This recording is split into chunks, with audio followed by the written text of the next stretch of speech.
Bonjour à tous, bienvenue dans ce cours. Nous avons déjà fait plusieurs vidéos sur ce chapitre pour étudier la monotonie d'une fonction sur un intervalle, le tableau de variation et manipuler un tableau de variation et utiliser les informations d'un tableau de variation. Dans la dernière vidéo que j'ai faite sur ce chapitre, on a étudié la fonction affine, les variations d'une fonction affine, la dépendance de cette variation par rapport au coefficient directeur de la fonction affine. Si tu n'as pas encore vu ces vidéos, je te conseille d'aller les voir en cliquant sur le lien qui s'affiche en haut à droite. Dans cette dernière vidéo, je t'avais laissé 3 exercices et dans cette vidéo, nous allons faire la correction de ces 3 exercices. Et ensuite, on passera à une autre vidéo pour faire les variations des fonctions carré, inverse, racine carrée et cube. C'est parti. Voici donc les exercices. Exercice 12.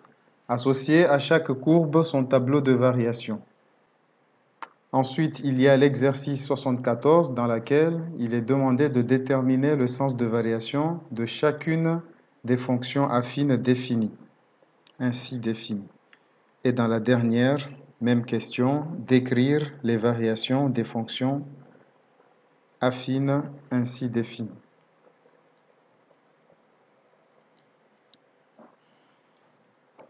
On passe donc à l'exercice 12. Dans cet exercice, il y a 3 fonctions affines. Chaque fonction affine est bien définie dans un intervalle bien déterminé. Donc, ici, on va déterminer le tableau de variation de chacune de ces fonctions directement en se basant sur le graphique. Pour la fonction, le graphe du petit a, on vérifie que la première borne de l'ensemble de définition de cette fonction affine, c'est moins 2,5. Et son image, c'est moins 2. La borne supérieure de cet intervalle, de son ensemble de définition, c'est 3, qui a pour image 1. On peut donc regarder parmi les tableaux de variation qui sont proposés, laquelle a pour intervalle de définition, domaine de définition, moins 2,53. On en a 2 ici. Le premier, ici, le tableau de variation numéro 1, c'est pour une fonction définie entre moins 2 et 3. Le tableau de variation du petit 2, c'est moins 2,5 et 3. Le dernier aussi, c'est moins 2,5 et 3. Notre fonction ici, graphiquement, est définie entre moins 2,5 et 3. Ce qui va nous aider ici, c'est 2 choses. La première, c'est l'image de moins 2,5. L'image de moins 2,5, c'est moins 2. Et l'image de 3, c'est 1. On remarque ici que l'image de moins 2,5, c'est moins 2. Par contre, l'image de 3, c'est pas 1. Donc, on est plutôt dans ce schéma-là. Ensuite, on vérifie que ici, la courbe, elle monte. Donc, la fonction, elle est croissante. On en déduit donc que le graphe du petit a correspond au tableau de variation numéro 3. On procède de même pour le petit b. Le graphe de cette fonction, c'est une droite, c'est donc une fonction affine qui commence par moins 2,5 et qui finit par 3. Donc, l'ensemble de définition de cette fonction, c'est moins 2,5 et 3. Si tu ne sais pas ce que c'est qu'un ensemble de définition d'une fonction, j'ai fait des vidéos sur cette notion. Je t'invite à aller les regarder en cliquant sur le lien qui s'affiche en haut à droite. Je le mettrai également sur la description de cette vidéo. Donc, l'ensemble de définitions de cette droite affine, c'est moins 2,5, 3. Ensuite, on vérifie les images. L'image de moins 2,5, c'est moins 2. L'image de 3, c'est 0,5. La fonction, la courbe, elle monte, donc la fonction, elle est croissante sur son ensemble de définitions. On en déduit donc que cette courbe correspond au tableau de variation numéro 2. Car on a bien une fonction qui est définie de moins 2,5 à 3. L'image de moins 2,5, c'est moins 2. L'image de 3, c'est 0,5. Et la flèche qui nous indique que la fonction est croissante sur cet intervalle. Et donc, par élimination, le dernier qui reste correspond bien, le petit c correspond bien au tableau de variation numéro 1, car il est défini de moins 2 à 3. L'image de moins 2, c'est 2. Et l'image de 3, c'est bien 1,5. De plus, la fonction elle est décroissante sur cet intervalle.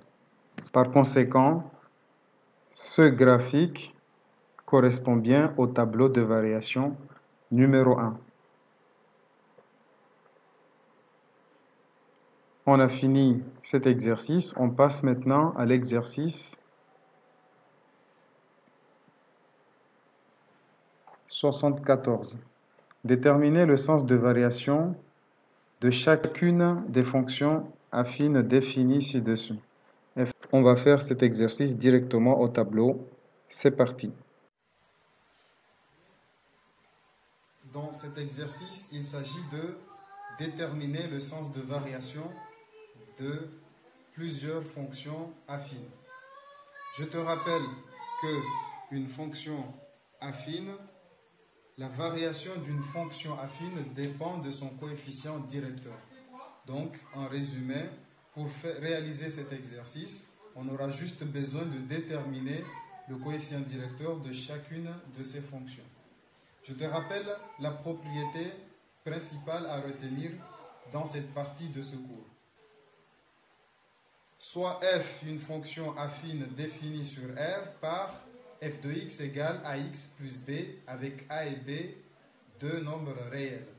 Si a est positif, je te rappelle que a s'appelle le coefficient directeur et b l'ordonnée à l'origine. Donc si a est positif, strictement positif, le coefficient directeur est strictement positif, alors la fonction f est croissante sur R. Si a est strictement négatif, alors le coefficient directeur étant négatif, la fonction est décroissante sur R. Si a est égal à 0, alors la fonction est constante sur R. Donc on se base sur cette propriété pour répondre à cet exercice.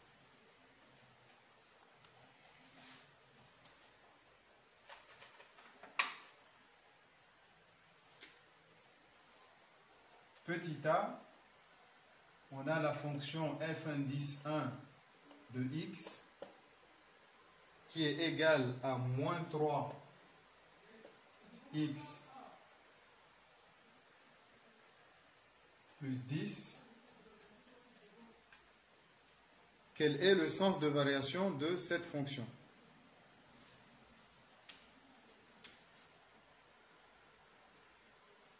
Il suffit de noter que f1 est une fonction affine avec a égale moins 3 et b égale 10. Or, moins 3 est strictement négatif. Donc,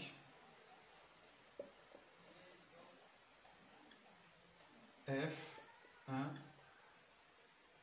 est décroissante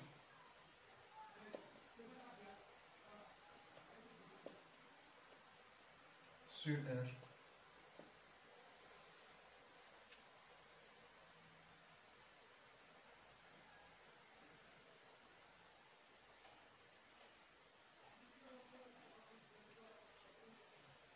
Petit b,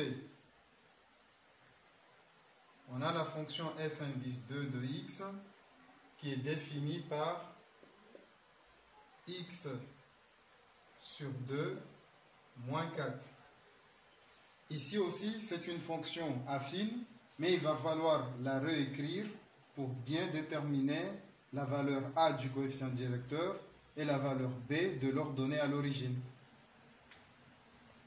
Pour cela, on réécrit. Ici, on a x sur 2. C'est la même chose que 1 demi de x moins 4.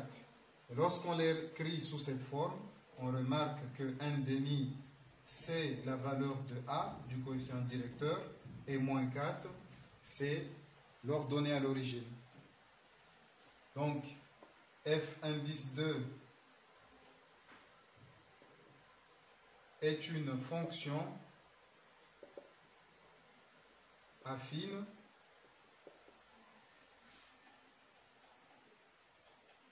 avec a égale 1 demi et b égale moins 4. 1 demi est une valeur strictement positive, donc par conséquent la fonction f2 est croissante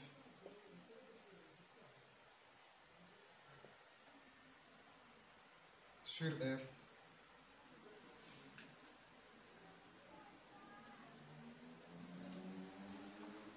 Le petit c, c'est pareil.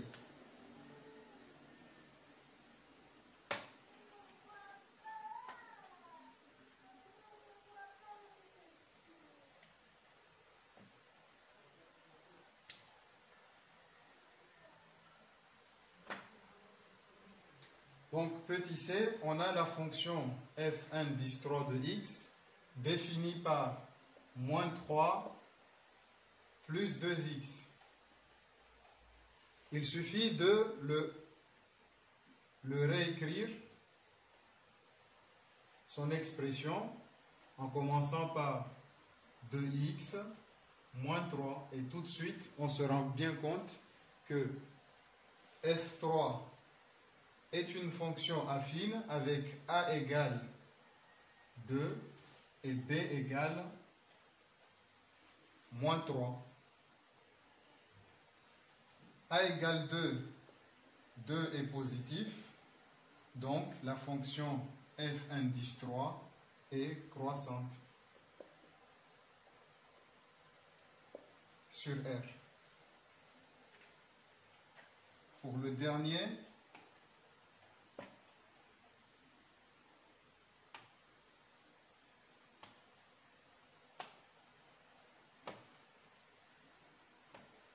on procède de même pour le dernier. On a la fonction f indice 4 définie par moins 2x sur 7 plus 3 cinquièmes.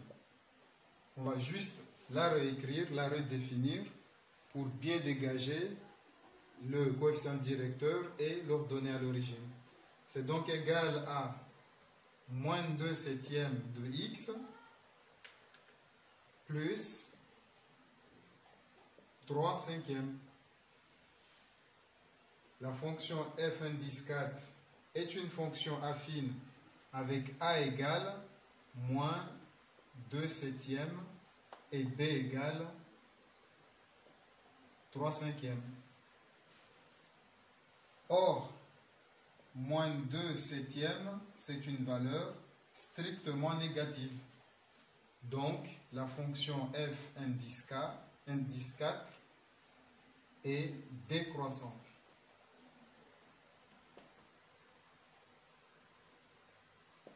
Sur R.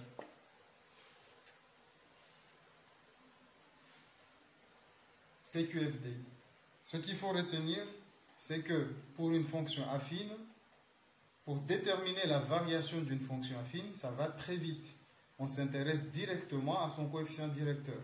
Si le coefficient directeur est positif, directement la fonction elle est croissante. Si le coefficient directeur est négatif, alors la fonction elle est décroissante. Si le coefficient directeur est nul, alors la fonction est constante.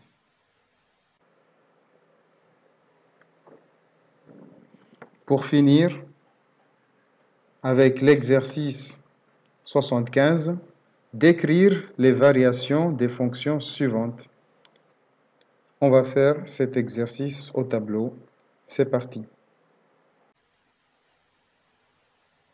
Exercice 75. Dans cet exercice, pareillement, on nous demande de décrire les variations des fonctions ainsi définies. Pour cela, pareil, on utilise la propriété fondamentale pour les variations d'une fonction affine. À savoir que les variations d'une fonction affine dépendent du coefficient directeur. Si une fonction s'écrit sous la forme ax plus b, son coefficient directeur c'est a. Donc si a est positif, la fonction est croissante sur R. Si a est négatif, la fonction est décroissante sur R. Et si a est nul, la fonction est constante sur R.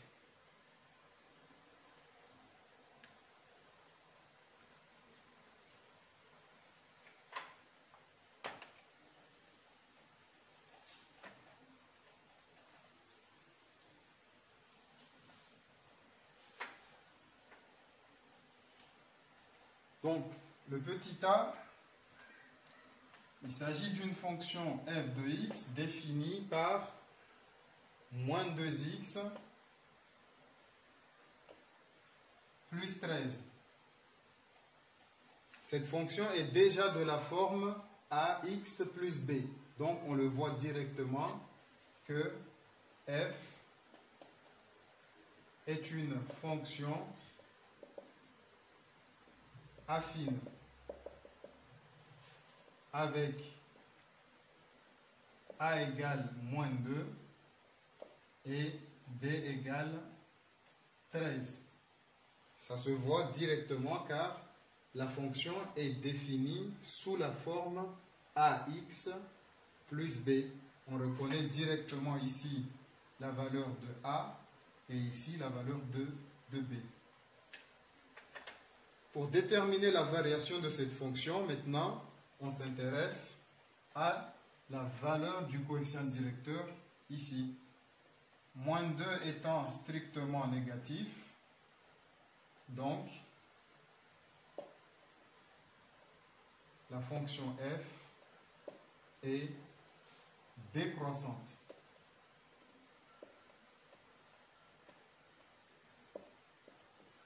Sur R.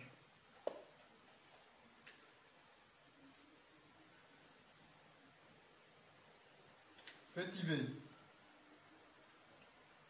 la fonction g de x égale 1 demi x moins 4. Pareillement, ici, tout est clair. On a une fonction qui est définie sous la forme ax plus b. G est une fonction affine avec a égale 1 demi et b égale moins 4. Ça va très vite. 1 demi est une valeur strictement positive, donc f est croissante.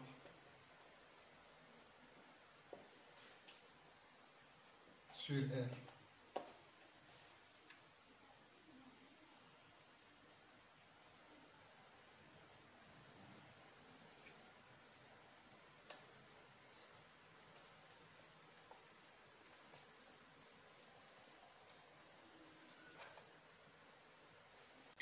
Petit c, on a la fonction L de x qui est définie par facteur de racine de 5 moins 3x plus 4. Pareillement, ici, on distingue très rapidement que la valeur de a, c'est ça, et la valeur de b, c'est ça. Donc, c'est une fonction affine. Ici, on a une valeur réelle. Moins 5, racine de 5 moins 3 est une valeur réelle. 4 est une valeur réelle. Donc, ici, la fonction L est une fonction affine avec coefficient directeur a égale à racine de 5 moins 3 et b, son ordonnée à l'origine, c'est égal à 4.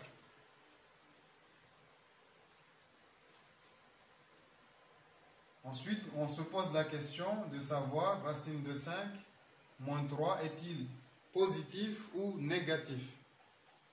Tu peux prendre ta calculatrice et mettre directement racine de 5 moins 3 et tu vas voir que tu trouves une valeur effectivement négative.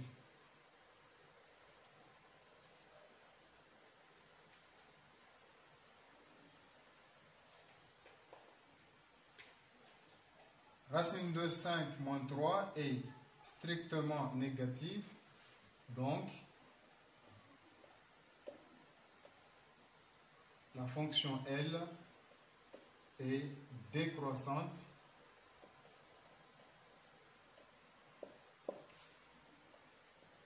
sur R.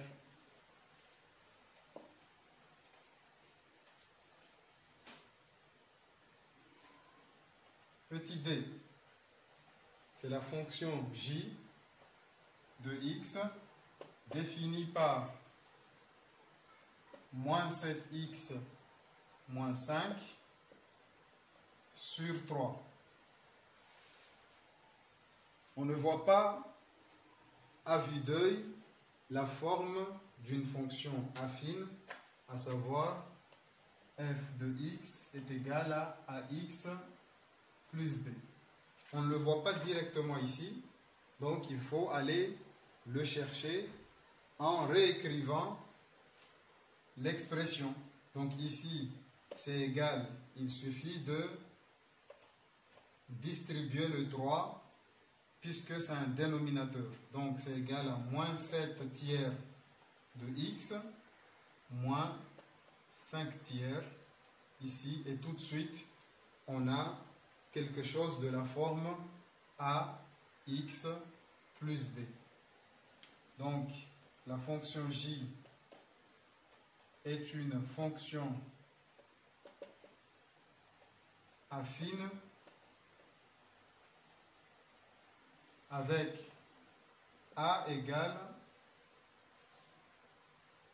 moins 7 tiers et b égale moins 5 tiers. Ce qui nous intéresse, c'est la valeur de a. Moins 7 tiers est strictement négatif. Donc la fonction j est décroissante.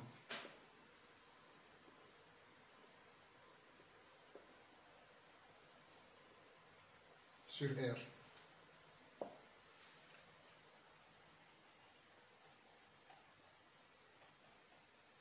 Il nous reste maintenant la dernière.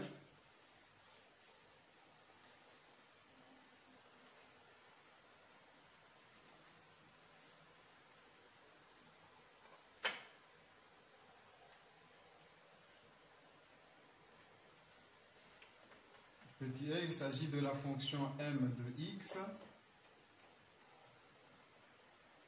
2x plus 3 au carré moins 5 moins 2x au carré.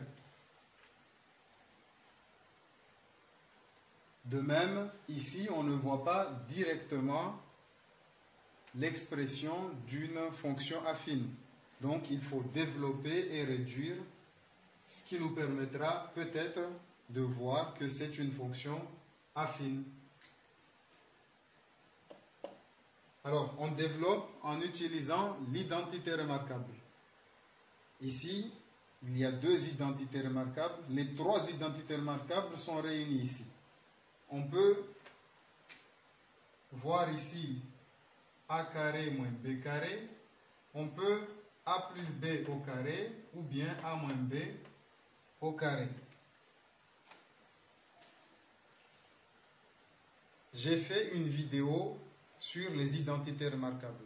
Si tu as du mal encore avec les identités remarquables, je t'invite à aller voir cette vidéo en cliquant sur le lien qui s'affiche en haut à droite.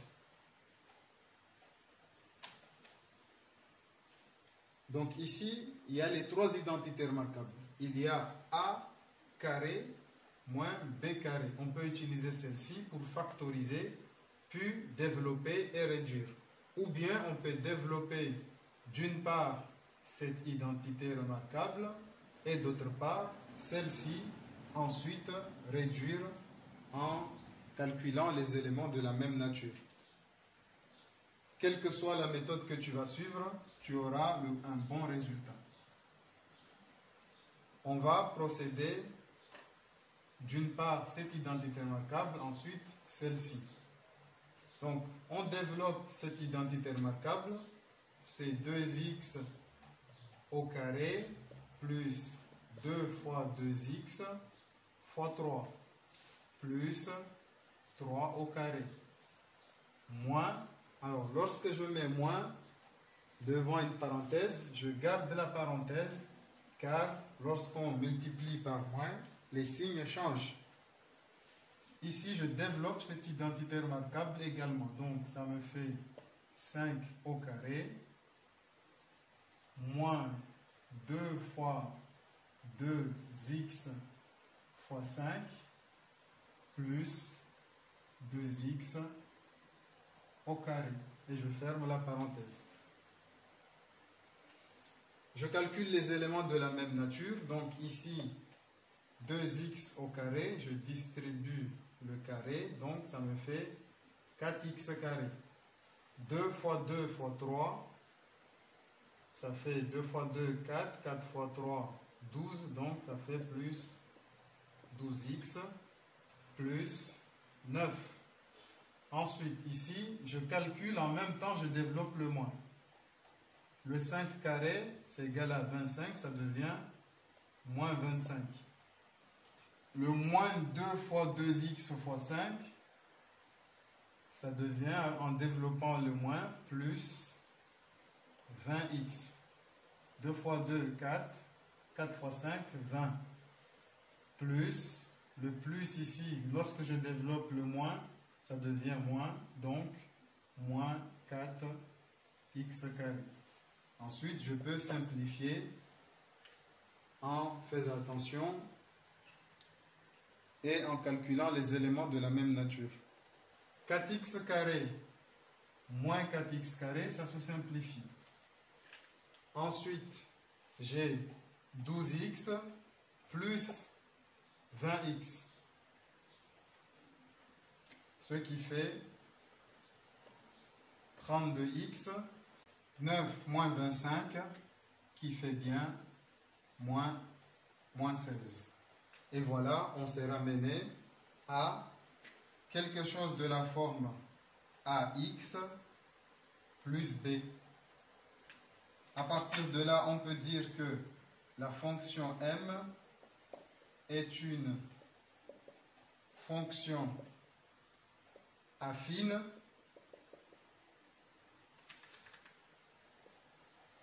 avec coefficient directeur a égale 32 et ordonnée à l'origine b égale moins 16.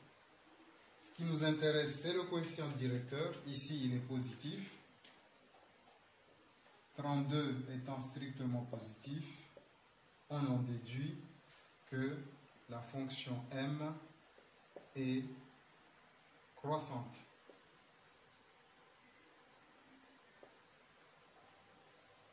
Sur R, CQFD.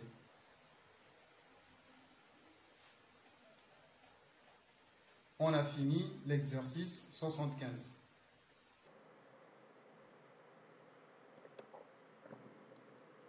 On a fini ces exercices. Pour la suite du cours, nous allons étudier les variations des fonctions de référence, à savoir la fonction carré, la fonction inverse, la fonction racine carrée et la fonction cube. Pour te permettre de bien comprendre la suite de ce chapitre, je te propose cette activité. Fais cette activité avant lundi prochain. Et si tu fais cette activité, tu vas bien comprendre la suite du cours.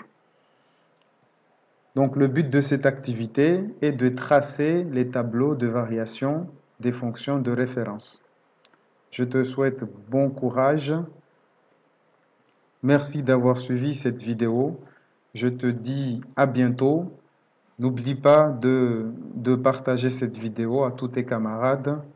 Je te conseille également de la regarder et de la visionner plusieurs fois pour une meilleure compréhension avant de la partager avec tes camarades. Je te dis à très bientôt dans une autre vidéo.